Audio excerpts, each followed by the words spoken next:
Okay, good afternoon to everybody. I see that you have survived lunch. That's always good.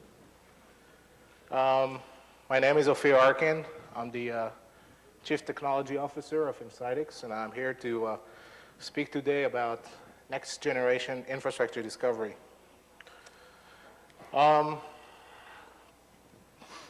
If you look at any IT initiative that we want to deploy throughout our internal network, then without having complete, accurate, and continuous information about our IT infrastructure, any of these IT initiatives are deemed to fail. This is because we must have infrastructure information, contextual infrastructure information about our infrastructure in order to use that to defend and manage our networks. There are a lot of people here that talked about building walls and more walls around our environments.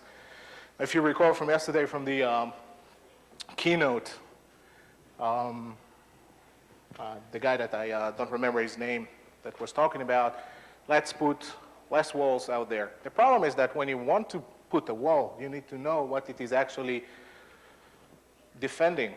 Why are you going to put this wall? What's the cause for it? Is it actually something that does its job? Unfortunately, many people forget that the first thing to do before putting any walls is to understand what do we need to protect. And for most of the cases, along the years, many researchers have tried to solve the issues of knowing what is on the enterprise network, who is doing what on the enterprise network, and of course what is being done on the enterprise network. But as I will demonstrate, unfortunately, all of those researchers have failed to answer the questions in an accurate and granular and complete manner. So what we'll be doing today is we're going to go through the strengths and weaknesses of active and passive network discovery, and then we will introduce a new agentless real-time approach for infrastructure discovery, monitoring, and auditing that provides contextual, complete, and accurate information about the IT infrastructure in real time. A bit about myself. As I said before, I'm the Chief Technology Officer of Insightics. I'm also the founder of the Security Group. Some of you might know me from my previous work, Xprobe 2, Voice over IP Security. I'm a member of the Voice over IP Security Alliance. And I usually doing either infrastructure discovery work, voice over IP security, or information warfare work. For those of you that will be coming to DEF CON tomorrow at 11, I will be releasing a new version of Xprobe 2. So, nifty tricks with Keynote. If we look at the enterprise networks, then they're huge, they're dynamic. They contain usually several networks in different geographical locations, and there are a variety of systems that are actually located there. Some of those systems we know, some of them we don't, and for some of us we'll never know about. The problem is that some of those systems are critical for us. We need them to be available to be used, and their unavailability might cost us not only with financial damages, which usually is associated with a preach talk, but also will prevent us from doing our day-to-day job, prevent us from actually working. The interesting thing is that mission critical is a definition that is different for different people. In the early days when I did network security, I was thinking that mission critical is servers, might be the network devices themselves only. But at the end of the day, I think that desktops are mission critical, and I think that whoever suffered from one of the blaster variants understands that desktops are mission critical because they can bring other mission critical systems down and actually call the network. So if we look at the regular operation of an enterprise, then it relies on a number of different variables. We need our networks to be available. We need our links to be available. We need to have the elements residing on the IT network available to be used, and we need those elements to operate and to function correctly. And of course, we need to defend ourselves, and we need to defend the corporate assets. Basically, this slide says that we need to do networking, we need to do security, and we need to do management. So before we even start to speak about security, before we even start to understand and to do networking job, we need to first to identify what are our assets. We need to understand what are the properties, what are the different interdependencies between them, and actually understands what are the roles are. We also need to determine what's the importance of those assets for us, and for, of course, for the business process. And I'm saying that because the business process at the end of the day is the one that will give you the check to buy a system or not. Because if that is being affected, then nothing else matters. And we need to provision those systems, and we need to know how they look like, and we need to be familiar with them, and we need to provision the network, and we need to understand how the network looks like. And we need to detect and troubleshoot any issue that arises. And of course, we need to understand if there are some network elements that pose some risk to the network, and to react immediately. At the end of the day, there are a lot of issues that we need to take care about. And of course, our main and foremost problem is that in order to manage and to secure the IT infrastructure, we need to gather information about our infrastructure. Without that context, without understanding what we're defending, then there is no chance in the world that we're going to do that. So what kind of information do we need? We need information that basically shows out our network, means topology. We need information about the different network resources. And of course, we need information about the elements themselves that reside on the network. Without this kind of intimate, complete, and accurate information about the networking environment, there is no chance to do management or to do security for the network. The main problem with this kind of information is that usually this information is not available. Why it's not available? Because sometimes one guy in our corporate, two guys in our corporate completely controls this kind of information. They leave the corporate, and the knowledge also lives with them. Sometimes this information is not easily produced. And although sometimes elements are very dynamic and they constantly change some of their parameters. For example, they use DHCP, they connect sometimes from the network inside, sometimes they use VPN, sometimes they come and go. And of course, the biggest problem is that we use technologies that at the end of the day are inappropriate to provide us with this information. So all in all, the unfortunate result is that the inability to know the internal network takes us to the stage that whatever walls we will put, whatever management that we'll try to do, it will never help us, because we'll always work with the 80-20 rule. And when you work with the 80-20 rule and it's your internal network, you always lose. I was a chief security officer for several companies.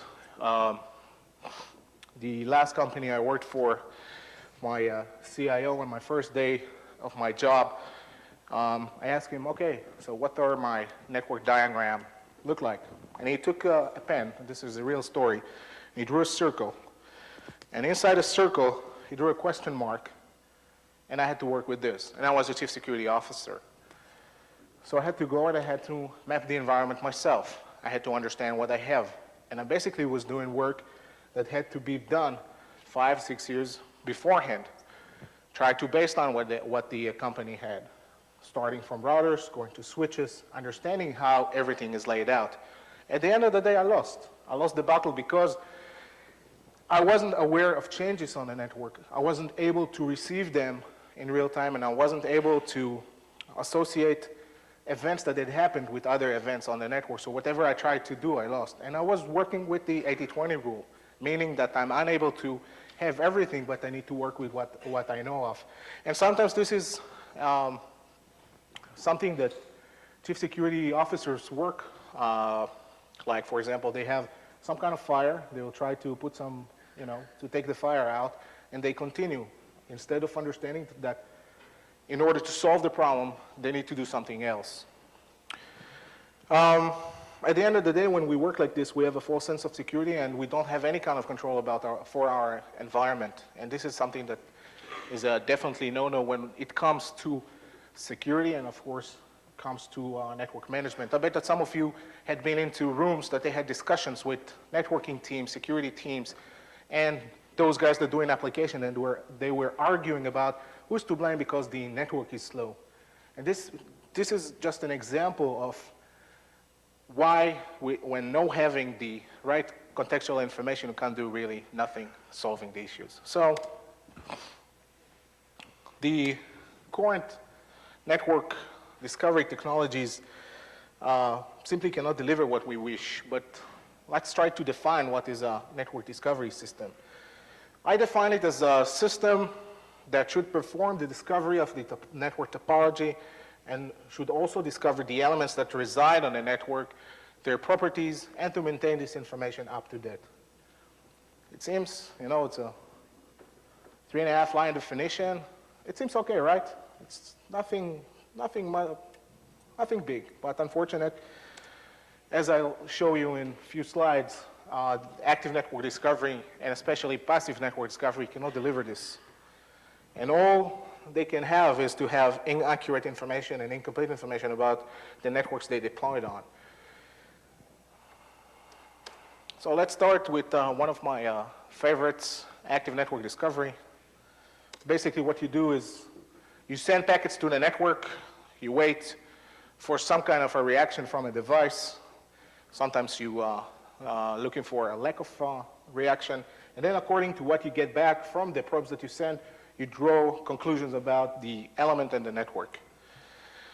So if we look at the information that we want to extract using an active network discovery system, an PNDS, then we need to take the inventory of network elements. We need their properties. We want to have information such as active network services and their versions, some configuration information. Of course, we want to have the topology of the environment. And some of those active network discovery systems also do some vulnerability assessment, although not all of them do. If we look at the network diagram, then the circled element is the active network discovery system, scans the network from one point. There are other systems that can do multi-point to multi-point, but at the end of the day, there are some ways to use PNDS. Some PNDSs, you feed the PNDS with a list of IP addresses or some network classes, and the PNDS goes and just discovers what's there to have. Sometimes the PNDS will work only against the local network it is attached to, and in some other cases, for example, HP OpenView and other tools like that, an PNDS will try to extract information from routers on the network, to extract information about the routing table, to understand if there are other networks it needs to operate against, and will work in a semi-automatic manner. The strength of active network discovery comes to only a single slide. Basically, we can control what we scan for. We can control the parameters that we need. We can control the initiation of the scan. We can control the pace of the scan, which is very important. And at the end of the day, we can cover an entire IP address range of an organization, and of course, if there are no network obstacles between the scanning system to the target. The weaknesses are more interesting. We will only detect network elements that are operational on the network. It means that they need to be up at the time of the scan. They need to respond to our probes. And of course, if there are no network obstacles between the sending machine to the target. Network obstacles such as network firewalls, host-based firewalls, load balancers, NAT devices. Wireless access point is another good example, but because it will, if it's a wireless access point which also performs NAT and firewalling, it will not let you understand what are the devices at the other end of the wireless access point, which are the devices that are connected. And at the end of the day, what you'll see is only an incomplete list of elements that operate on the network. From a network that might have this list, it will show you this list. A good example is Windows XP Service Pack 2, which has firewall enabled by default. I had read a very interesting white paper from one of the active network discovery systems vendors. This basically the white paper said, if you want us to discover your Windows XP SP2 machines, please, but please, open at least port TCP 139 so we can speak to the machine and we can understand that it's there. It doesn't usually work. An active network discovery system depends on enumerating information from several services that needs to operate on a device it is querying. If the device does not have this port open or service open, or the device is not willing to communicate with the active network discovery system, then this kind of information will not be able to be extracted from the device. There are several examples for that, like SNMP, if you don't have the community string, or if you don't have the rights, or if SNMP is not working on the device. Of course, another example is the Windows remote registry service. Another major problem of active network discovery is the fact that active network discovery is not being done in real time. It's slow, it's time consuming, it sends a lot of packets to the network. It takes a lot of time to process what is being brought back from the network and to show that to the user. And at the end of the day, it only produces a snapshot of a network and its elements at a certain point of time. The nice sound effects behind me. Another major problem with active network discovery is that it sends a lot of traffic to the network. It sends a lot of traffic to the network from one point, and it consumes a significant amount of network bandwidth. Now, this might cause network degradation. You will see a slowdown in the network while the scan is being done. And also another side effect, it might also affect the networking devices that are on the path between the scanning system to the targets, because now they have to process more packets in their queues than the usual, and sometimes the amount of traffic that they would have to process will be much more than they can handle. The amount of network bandwidth that an active network discovery system consumes is a direct effect of the number of IP addresses that needs to be scanned, and of course, the number of queries per IP that needs to be sent. All in all, it's a large number of packets needs to be sent out and consumes a lot of network traffic. Sometimes people say, okay, if I know that the process is long and if we know that the consumes a lot of network bandwidth, let's move the discovery, let's move the active network discovery to off-peak hours. But guess what? Off-peak hours is a nice definition, but nobody can actually put the finger and say, okay, this is my off-peak hours. If you are an enterprise that works 24/7 and you have workers working around the clock, then there are no off-peak hours for you.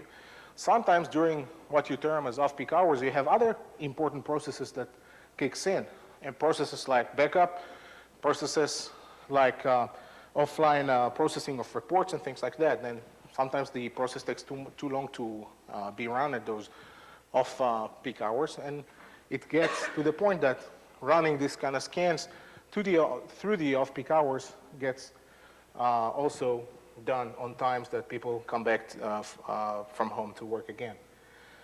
One of the telcos that I know perform active network discovery only once in a month, because it takes that telco 2 days to run active network discovery across 4,000 devices. Then sometimes it looks like a very long time, but there is another caveat to running a faster scan.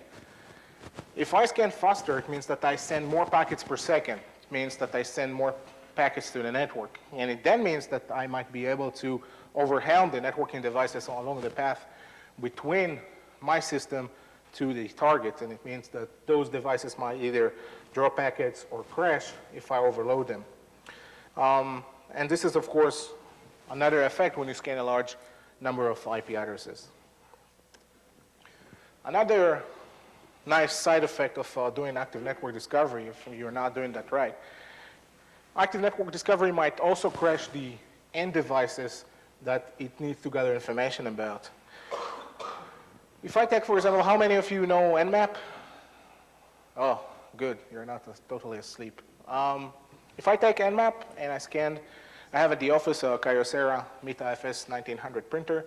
If I use Nmap and scan the printer, I'll go and have to reset the printer. I have to just shut it off and shut it on again, and put it on again. Simply, there are some tools out there that crash legitimate endpoints. Why do they crash it? Because sometimes the pace of the scan is too much for that endpoint to handle. Sometimes the endpoint is old and its stack is not something that that company would like to be proud of. Sometimes the type of the probes are non-RFC compliant, and therefore what they will cause is they will crash the TCP/IP stack because it has unexpected input. Also, in some cases, people say, okay, I'll do network topology by pulling the information, the ARP table from the router. That's a very bad thing to do. Most of the routers can't take it, and most of them crash when you do that. Some people just don't make sure that when they do vulnerability assessment, they just don't remember that they don't need to use the type of attacks that might kill their servers or kill their workstations. So from time to time, part of the network goes down because they kill the switch, they kill the router, or they kill the major server when they do so.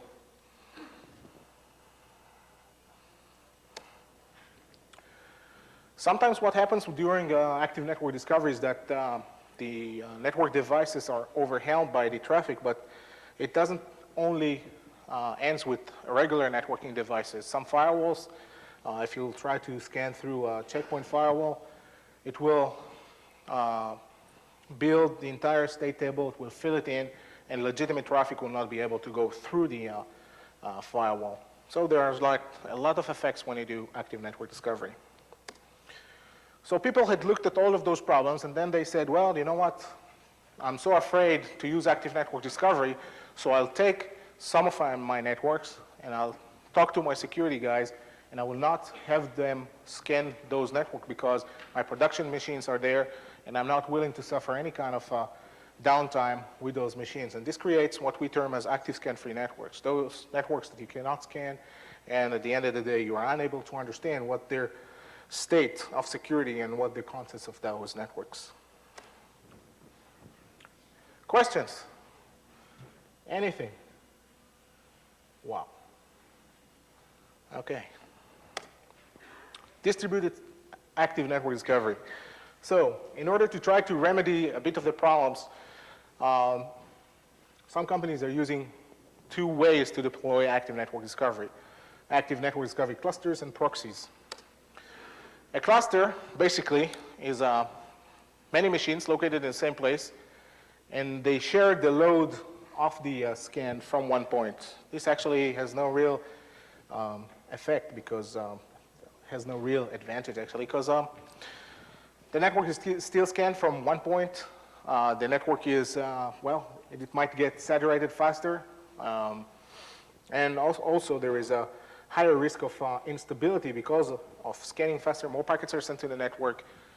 The elements between the scanning system to the end devices might get saturated faster. And at the end of the day, it might even not speed the scan itself. If you look at proxies, then proxies are actually deployed throughout the environment, usually at each subnet or at each logical broadcast domain. They require that we'll have a pre-knowledge about the network in order for us to deploy them in the right places. Sometimes organizations just do not have this kind of knowledge, and they're unaware of how many actual IP address ranges they have. There is a real advantage to doing proxies, because the scan will not go through routers and usually will not go through firewalls. The scan will be faster. But there are also problems with it. It's not just that we need pre-knowledge about our environment, it's also that if we have IP address ranges that we are not aware of, they'll still be remained unknown.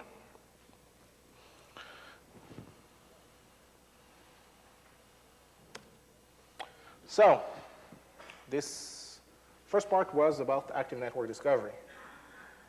And it seems that you are all asleep after you had lunch. Any questions? Yeah. I'm just curious, if you have a special white paper on like active directory scanning or active scanning issues in more detail or material? But of course. If you go to the website of my company, www.insightix.com, go to the white papers. There are 2 white papers there. They are referenced at the back, or at the end of the talk. One of them discusses the risks of using passive network discovery, and one of them discusses the problems with active network discovery. Yes? Have you ever looked at using just simply ARP to identify only the hosts that are up?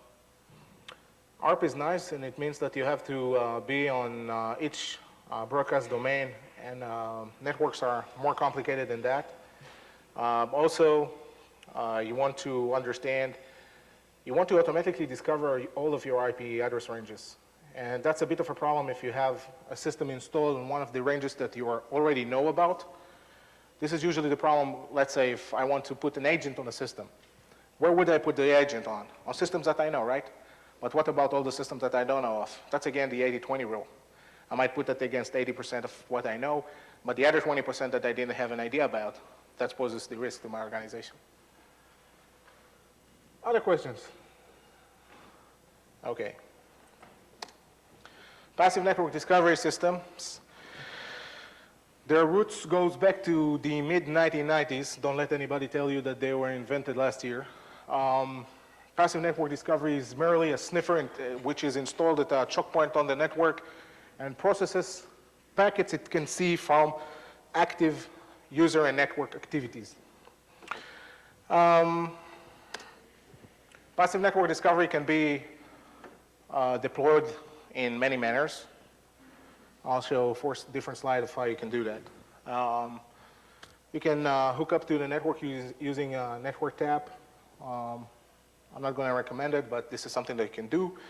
You can hook up to a layer, you can hook up to a switch that is able to provide with a span port or a mirror port, and you need to make sure that that traffic that goes through the span port does not take the switch down, because the switch doesn't have enough bandwidth. It can have enough bandwidth in its backplane that it can share.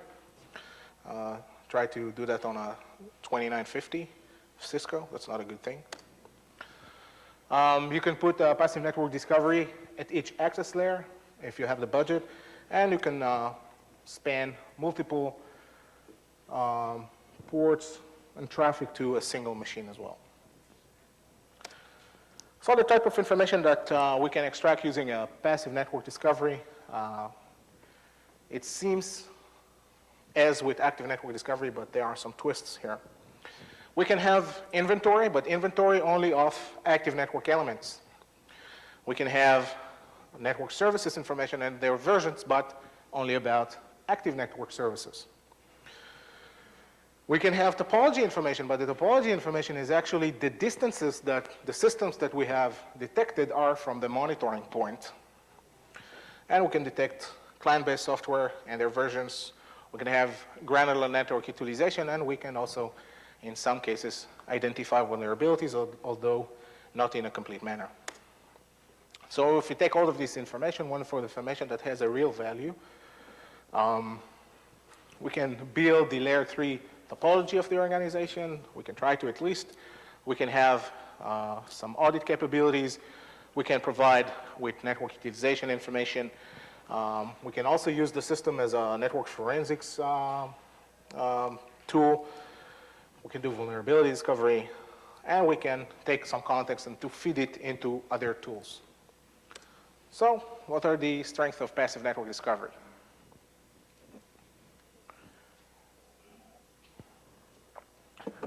It's real time. A system broadcasts something, it's being detected. Something is being done on the network, it's being detected. A very high value, a very important strength of passive network discovery. The system, a PNDS, does not have any kind of impact over the network, although if you misconfigure your switch and you turn too much traffic into the span port, try not to overwhelm the backplane of the switch. Then there are some interesting stuff that can happen to you from my own experience. Also, this does not pose any kind of risk to the stability of the system, of the network, because you don't send anything to the network. And of course, it gathers information from all TCP/IP layers and can detect any activity on the network if it's for a short time period, if it's for a long time period, whatever that transfer traffic to the network or receive traffic to the network, you're able to see it. Passive network discovery can detect active network services, whether they're operating on their default ports or whether they're operating on non-default ports. It can detect client-based software. And of course, it can detect elements that are operating behind packet filtering devices. For example, firewalls can detect not enabled devices and so forth. If an enterprise has active free networks, then those passive network discovery systems can work there as well because they don't query anything, so they don't pose a risk to those networks as well. Until now, we have seen the part that I guess many of you have seen before, the praises for a passive network discovery system. But a PNDS has many weaknesses. The main problem of a PNDS is that what you see is only what you get. It means that a PNDS cannot draw any kind of conclusions about anything if it doesn't see the appropriate traffic. If the traffic does not go through the monitoring point, there are no conclusions that can be made. It also means that sometimes a PNDS might wait for an information or for some type of information that needs to be sent in order to draw conclusions, but that type of information will never be seen and the type of information will never be gathered simply because the user didn't want to use something. A passive network discovery cannot detect idle services, elements, or applications because until now I don't know of any kind of a telepathy servers that can do this. This is why a passive network discovery system can only provide with partial, incomplete information about the network and cannot detect in any way all of the elements that are operating on the network and their respective properties. So as a summary, and I like this part a lot because I've seen these 4 lines that appears on the top of this slide in a marketing slide for a tool. Passive network discovery cannot detect all assets. Passive network discovery cannot detect all protocol services, and of course it cannot detect all ports. The quality of the traffic that will be uncovered depends on the activity that the host and the network will do. And of course, there is no control whatsoever about the type of information that will be discovered. So basically, I have this wonderful tool that has many nice things that I can do with, but at the end of the day, it doesn't give me completeness. It doesn't give me granularity. It can give me other things that are interesting to maybe other security tools. It can be used as a security platform, as an audit platform. But at the end of the day, if I'm looking after a complete network discovery and understanding of what I have, this cannot provide me with that. Of course, there is no control of the pace of the discovery. I'm not sending the stimuli out. I am not sending anything. I cannot say to a user, okay, you use your system now because I need to discover it. The IP address space that will be discovered will also be limited because, again, what I see is what I get. And there are some issues that cannot be uncovered passively. And if you are interested about those, you can go and download my white paper. You'll have more than a dozen of examples of what you can't really determine about an element. Another one of my favorite weaknesses is that the inability to provide with network topology. Now, a passive network discovery system looks at the traffic and looks at the time to leave field value and understands the distance a certain element is from the monitoring point. This is very nice, and it means that an element that will be detected, we can put him in some place relevant to the monitoring station. Unfortunately, for a passive network discovery system, it cannot detect the layer 2 architecture, and it is also unable to talk to switches and ask them which are the systems that actually connected to the switches. Also, routing which is done not through the monitoring point, routers that operates but are not detected on the same broadcast domain or IP subnet, and of course, since we are not able to discover all of our assets, then the information will be partial. This is an example. Let's say this is our test network, and we have a passive network discovery attached to a switch, and it sees all the traffic that goes through the monitoring point, and the terms are more than enough to detect those. This is the actual, and this is what the PNDS will show you. Again, actual, I guess that this is nothing that you think that it's actually there. There are no switches whatsoever. The router is identified, that's fine. You don't know where the devices are, which devices are connected to where. And of course, you have ghost switches in through your environment.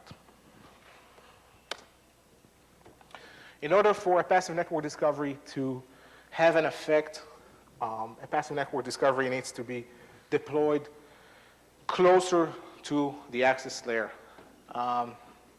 As a rule, anything in security and management that you want to enforce needs to be deployed as close as possible to the access layer, and sometimes it needs to be in the access layer itself. One of my favorite examples is from my telecom days, where some of our ISP users were infecting other ISP users through the cable network. What we did for them is only termination for the authentication, but what had happened is that they only wanted, if we even blocked them access from the ISP when we understood that they are infected, they could still use the internal cable network, and what we have seen is that 1, 2, 3, 4, 5 of those systems that starts to infect other machines eventually infect all of the machines that are able to be infected.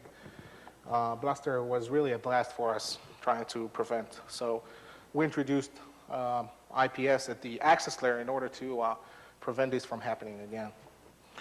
So this is one of the examples, and when companies actually comes and talk to you and say, well, we need to implement that at the access layer, that's something that's worth thinking about. If we want to have a wide deployment, it means that we need multiple sensors. There are a lot of moving parts. That's another weakness.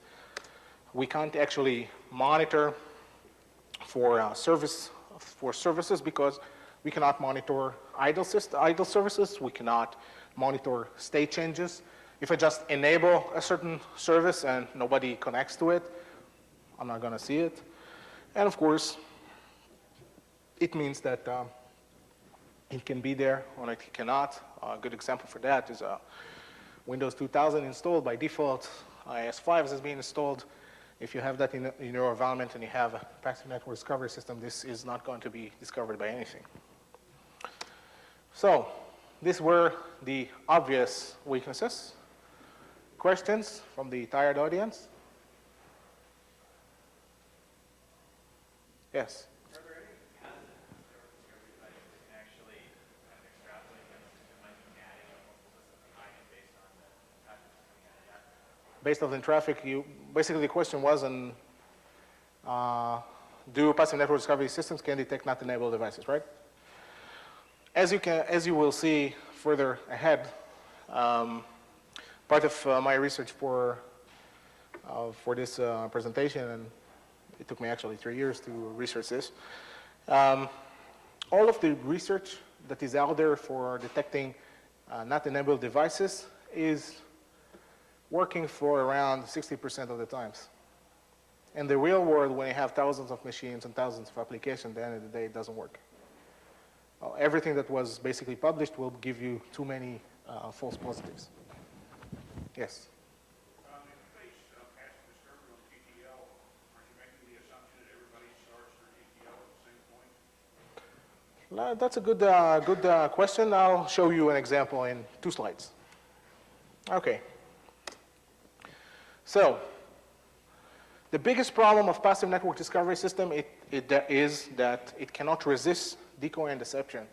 Basically, a passive network discovery needs to believe to what it sees. Even if a passive network discovery has some kind of a remediation policies and it can verify several things, it still cannot resist decoy and deception.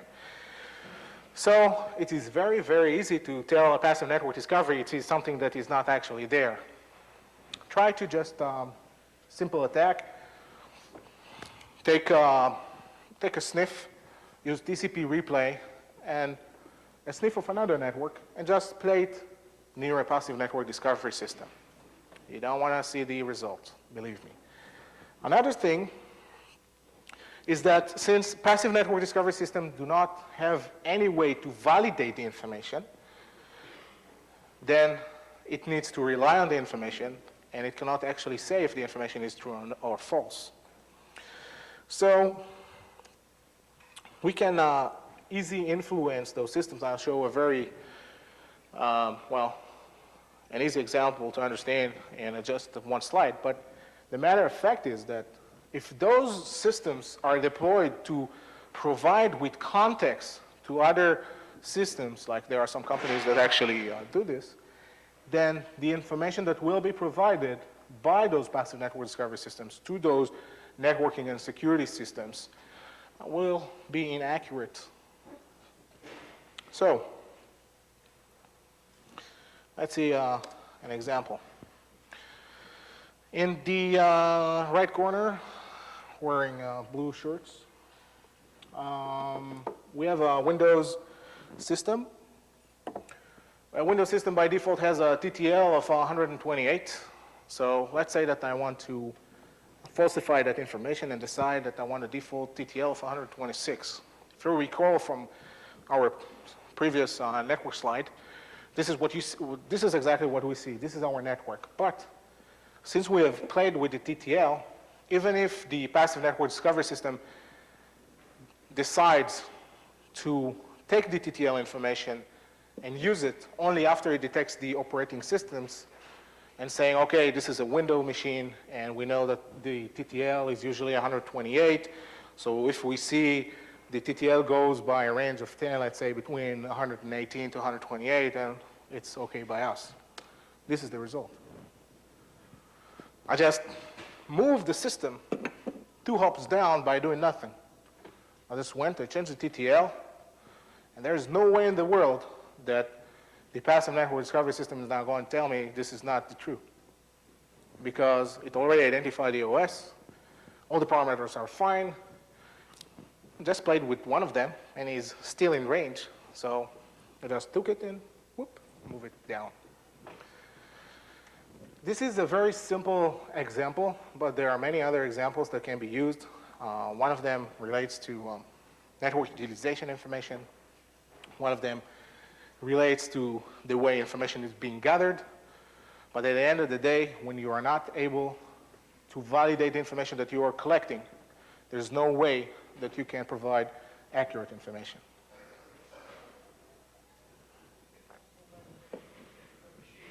Change the IP address and change the TTL as well, just to be able to do a whole. Yeah, of course. Take a tool that is able to inject with network traffic, and there are several tools that you can just put scripts, and they would inject the kind of traffic to the network, and you can build your own networks virtually. This is exactly how a couple of companies do test beds. They have tools that generate traffic, and they mimic WAN or LAN traffic. You put that there, and that system is dead. Other weaknesses: sniffers can be crashed. various denial of service attacks. The last big one against North was playing around with the TCP/IP options. Another issue is even remote code execution, which usually Ethereal, which is a great tool, stars in that category. Questions? Okay. I mean, during lunch, it wasn't that much food. I mean, okay. As I said before, well, I'll ask, how many of you do, well, I guess all of you do network security, but how many of you are actually chief security officer, CIO? No one. One, okay. So I was working as a chief security officer. I was working as a consultant.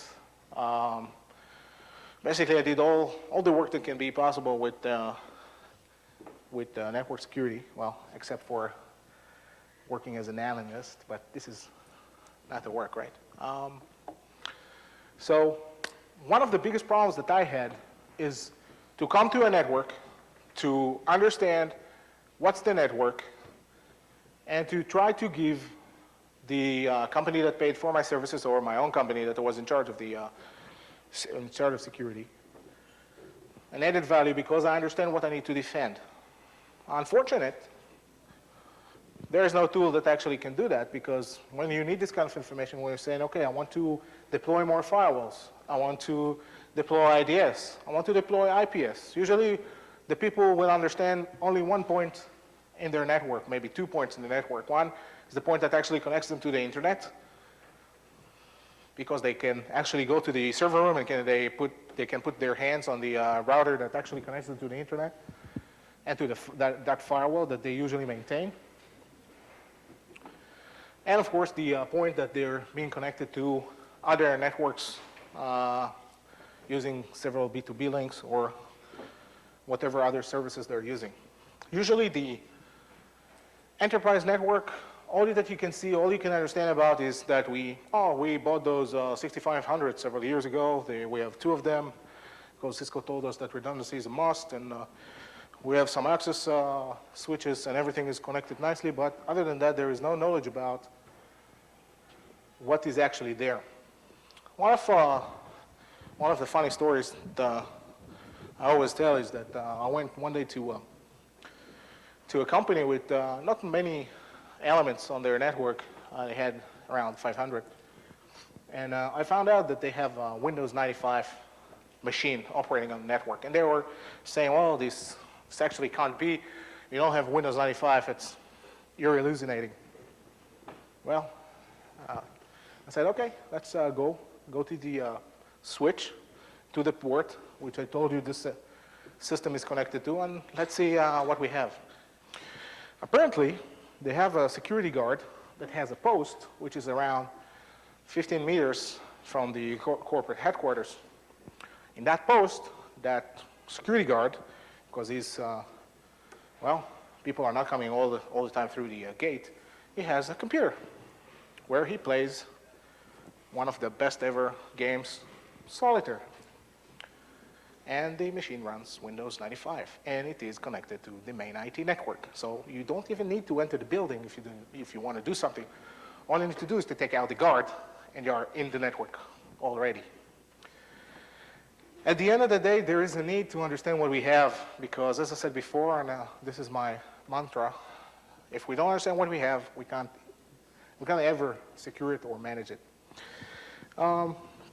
During my course of research, which took around 3.5 years, I've taken any kind of network discovery technology, basically active and passive, and I deployed that, I played with that, theoretically analyzed that, and I found out that at the end of the day, both of the technologies, they fail to deliver. There are several companies that do a lot of money because they sell these kind of solutions, but at the end of the day, if we really want control, we can't get control using those systems. Per your question before regarding the NAT devices, I tried everything that is written in the papers the Belvin paper, the papers that follow that. At the end of the day, it's 60-40, 60 true, 40 false. And the 40 false, sometimes it's ugly, sometimes it's more than that. So you can't really deploy something that is based on these theories. And I've also found that some of other mapping abilities or theoretical articles about this, about that, can't be really deployed on a network that have thousands and thousands of devices. So I set my goals to build a network discovery technology which will first be complete. I'd also like it to be accurate, you know. I just want the information to be right. I want it to be real time. I don't want to use agents. I want it to be safe to be executed against the production environment. I want it to have a change detection mechanism, so I will be aware of what is happening on the network, so I can be able to do strong auditing throughout my network. And of course, just to do small things to resist decoy and deception, and to allow me to do that throughout my entire environment. The solution to all of this is called dynamic infrastructure discovery, or a new term called dynamic network discovery system. Basically, a dynamic network discovery system is a system that can overcome the limitations with active and passive network discovery and has new abilities when it performs discovery. It is adjustable to any kind of networking environment, and it not depends on what you're going to see throughout the network. In order to understand how it works, I have this slide. Basically, I can use x86-based servers with two networking cards. One of them is passive, the other one is active.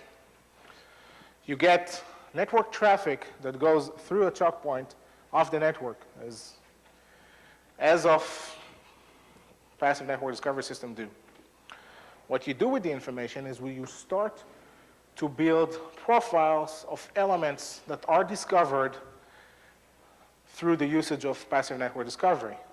You build those profiles, and you mark those elements that either you need to verify some details about, you mark the missing pieces, and then what you are able to do, you are able to instruct your active card, which is also connected to the same monitor network, to surgically probe for missing pieces of information. So at the end of the day, when you combine between passive and active, you're not only able to have a complete solution, you're not only having the ability to uncover those firewall devices that are not answering to any probes, or those machines that do not want to send you the information, or those machines that are idle on the system, you are able to completely discover whatever you have there. Yes, first question. On that slide, the second you had a network that didn't have any indications on it, that was connected over the internet through a VPN. Mm-hmm. You know, can you do discovery of the host on the remote location? This is possible to be done, but it's a question of what you define as a network, and there we go into the discussion of where is our perimeter, which is basically gone. You're able to some extent discover those machines as well. It depends on the location of the system. It depends on other parameters, but you're sure able to do that. The ability of the system to operate means that this is a distributed system. This means it needs to operate in different locations because it looks at traffic between layer 2 and layer 3. And only when you look at traffic between layer 2 and layer 3 are able to uncover several things that are really nice to understand about your network. And it means that, for example, if you have small offices or things like that, you have a smaller system there, or you can just run it on a client even. So you have a complete coverage. That answered your question? Not completely. So it's possible in this type of architecture to still miss remote locations that are part of the WAN or extranets, say third-party suppliers and all? No, you'll see everything, because if it's connected through that network, you're able to see it. If you are at a choke point that shows this, then you're able to see it. It all matters, the way the system works is by looking at the actual network traffic for the monitor systems that you would like. So for example, if this is only simplifying the architecture. If you're connected, for example, to a core switch and you're able to span multiple networks, that's fine, but sometimes you have to do this for a remote location as well. System would work fine for those monitor networks and would be able to ask questions for those monitor networks. Let's say that was the firewall was 6 and you were running multiple remote VPNs on the outside of the firewall. Would you be able to detect how many VPNs were on the outside of the firewall? No tool can able to detect how many VPNs you have unless the VPN allows the remote networks to have their own IP address when they connect to the network. So if you're running, say for example, checkpoint with office mode, then you are able to detect that you have local IPs that actually are on the network and you're able to observe all of their traffic. If the firewall is performing not for those VPN users, then currently there is no way unless you connect to the firewall to tell the exact number of devices that actually connected to. The kind of information that can be collected using dynamic infrastructure discovery technology, well, basically it's everything because you can use either passive network discovery or active network discovery in order to collect it. It allows you to completely collect information about the network elements, their properties, the network services, whether they're active or idle. It also means that you are able to have a physical network topology and not just the layer 3 topology. Enjoys other abilities that are either inherent with passive network discovery or either inherent with active network discovery.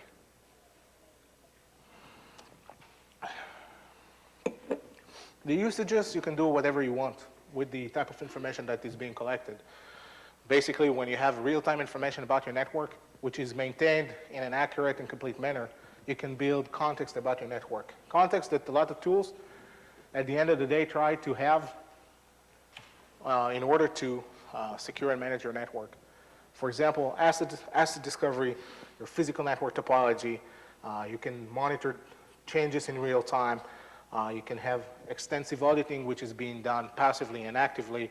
You can combine tools that can have multiple meaning to them. For example, if you detect a new device on the network, you don't need the networking equipment to tell you someone had connected to the environment, but you can now do that yourself. You can detect where it is actually connected to.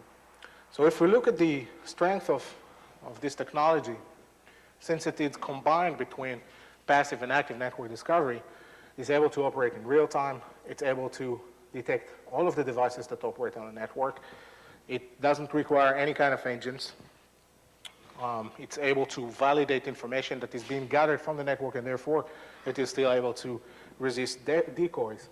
It's also adaptive. Adaptive in the means that whatever passes through the passive link, the technology can balance that with the active means. It means that, for example, during nighttime when most of the users go away or go home and there are some desktops that are still operate, the users didn't shut them down, the system might need more traffic in order to detect that they are there because there is no active network activity that coming from those systems. But still, the balance is being done between the amount of traffic that needs to be sent to the network according to the type of information that is being seen from the passive side. Another thing that can be done is to do change detection, since this is usually something that relates to passive network discovery. You can also combine between discovery abilities and to show, for example, one of the nice things that this technology can do is you can actually show which VMware guest machines are behind which VMware host machines, and you can tie the guest machines to a certain host machine, and you can show that as well. And of course, you can control whatever aspect of the discovery you would like, because if you're not doing that, you might overwhelm the network. And you can also triangulate the user location, the user itself, and the host, so you're able to detect exactly who did what on your network. Since the active probing is surgical and uses traffic that is not going to harm production, you can use the technology against production machines. And of course, it provides you with granular network performance information and can overcome all the limitations that we've been talking to. Although it has one limit, which is the inability to scan all of the idle services, because this is a definitely no-no scenario to do with any kind of tool. Questions? Yes? Triangulation means that, well, I came with this term from the voice over IP world. You can take the user, the username, you can take the host that it is being using, and the location that this machine is at. And it means that the host name identifies the machine, the user identifies the user using it, the location tells you where it is. Where are you getting the location? From the switches. When you're doing physical network topology, there's no way in the world you can do that without querying the switches. If you have, I always joke about this because if you don't have some kind of telepathy, then tools like passive network discovery cannot tell you exactly where these things are. Other questions? Yeah, does it handle VLANs? It handles VLANs, yes. Of course, if it doesn't handle VLANs, then what's the use of it? I mean, most of the traffic that new networks that are being built, you'll see VLANs. So, other question? Your description of surgical active cell discovery there implies some intelligence to prevent the crash. Can you speak to that a little bit? Yeah. During my XProbe 2 work, I've experienced with a lot of tests that actually will take an element down after you do a probe. Sometimes if you have, for example, old print servers, and you try to scan them, and you send the information too fast, just tell me what the ports that are open, the device will crash. Why? Because it was built back in, in the days, 5 years back, 6 years back, and it can't handle the kind of traffic. So what the balance is that some of the information about the element is already known because of the passive side. And there are a number of X tests that needs to be done and combined together between passive and active if the information is not seen or if the information is seen but you want to validate it. Each and every of those tests, when they are fired against the element, will never cause the element to crash. It's either because there is a gap between the timing that you send the probes, it's because the probes are legitimate probes, and it's also because the probes, at the end of the day, were tested because a lot of people use different tools that that I have analyzed or that I have been using for myself. So on one extreme, then, you would never fire an active against something you didn't have to be some passive information? No, I will validate the information somewhere, some way, and I will look for consistency with the information. I will not go and say, okay, this device told me that he is really what he's telling me, and I'll believe that forever. Because if I'll do that, then all the tricks that we talked about earlier regarding replay information and doing decoys and deceptions will never work because the tool will be useless. So you have to validate the information that you take from the network, and then you need to say, okay, I at least have X number of tests that I can use. Usually it's 1 or 2, nothing more than that. It means 1 or 2 packets that I validate the information with, and then I can present you with information that is actually validated. So what you can do with this kind of tool, at the end of the day, you can have control, and that's the name of the game. You can have visibility into the infrastructure. You can detect anything that is actually working. The research had gone to the point that the accuracy level of detecting properties and operating systems is, we have actually less than 0.25% of false positives. The ability to instantly locate any offender, the ability to instantly locate any machine, the ability to instantly understand where that machine is connected to, how the physical network topology looks like, to track through changes like, did my active link went down and my redundant link went up, and my switch connectivity changed because I connected the switch and now is the root bridge for the environment, Now all my traffic routes through somewhere that don't actually go nowhere. Those are kind of changes that think about your environment, think about the problems that you had in the past 6 months. You'll understand that most of the questions, most of the answers, rely on the ability of you to get this information when you have the problem. Or when you want to defend your environment, you want to understand how many devices do I have, or did I deploy this kind of patch throughout my environment. Currently, if you use, for example, a patch management system, then it might work against all of your systems inside the domain, but what about all those systems that R&D, that QA might use? So again, we come back to the 80-20 rule and how do we solve it? And the way to solve it is to understand what we have. And it's not only it's not only about the clear visibility, it's about the information that you can use. So if you are able to understand what you have, you're also able to understand if you have something that operates on your network, if it actually does not need to be there. If there is someone that had connected something to the network that shouldn't have been there in the first place. And of course, you can use the kind of information that you collect from the network to any kind of vertical application afterwards.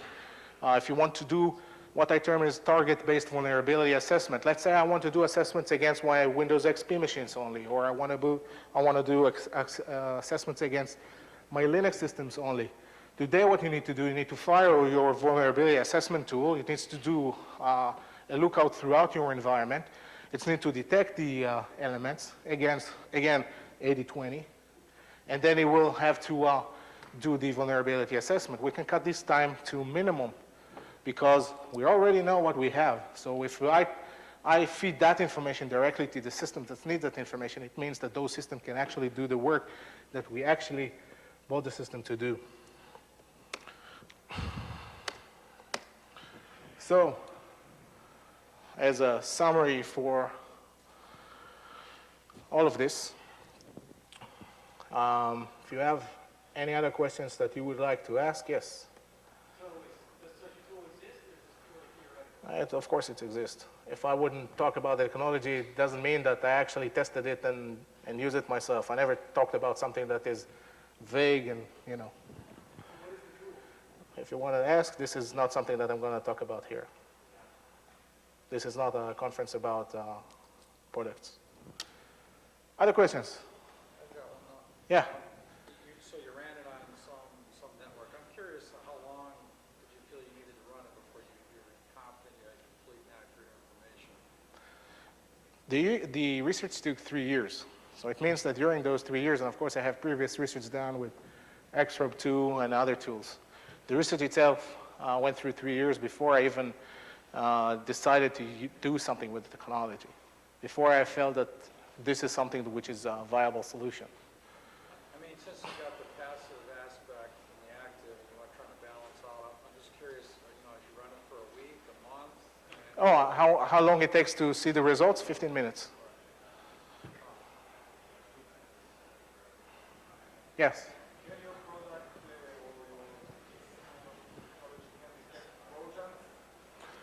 At the end of the day, if you look at network traffic and you have audit-based information, then you are able to see patterns within that information.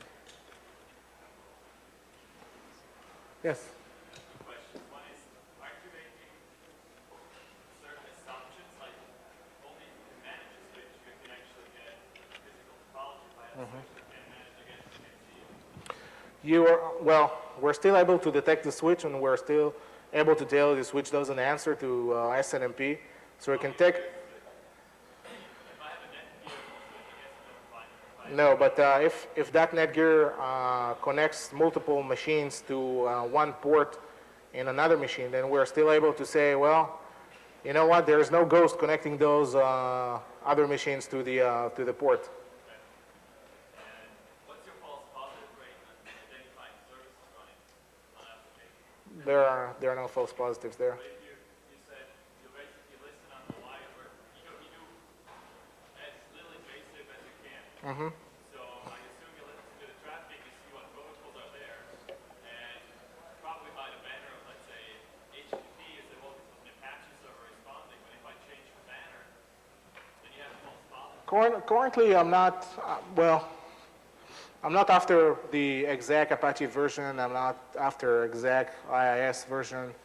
I'm just after that the service is running on this machine. The service is running on a, most of the services will run on default ports, but if I'll find a service that runs on port 55555, there's something wrong in that machine. I don't need to be a genius to just understand that someone is now playing with his machine and shouldn't do the things that he's doing with it. The understanding behind it is that just let me understand that something is wrong, and I can call IT, I can call help desk, and they will play with that guy and they will see what his machine has, because you just need to be aware of that. Okay, so thank you. Yeah. Sorry? Because you need to disconnect the cable, and it means that you can't do that in regular operation hours. And I like to sleep at night, so. Yes? Your OS protection, are you going down to the base of Windows, Unix, Linux, or are you going down to Windows versions like Versions. Versions. Yes? Just to clarify, using the term surgical, you don't use that to mean that you're trying to reduce the amount of active scanning required, it's only to ensure that you don't crash your box? It means that I don't send a lot of traffic to the element in order to get the properties that I need from the element. It means that it will be minimal packets that needs to be sent to that element in order to detect the information that I need. But you'll try to send packets to all the elements. If I don't see the type of information that I'm looking after in a passive stream. Okay, so thank you for having me here, and have a great day.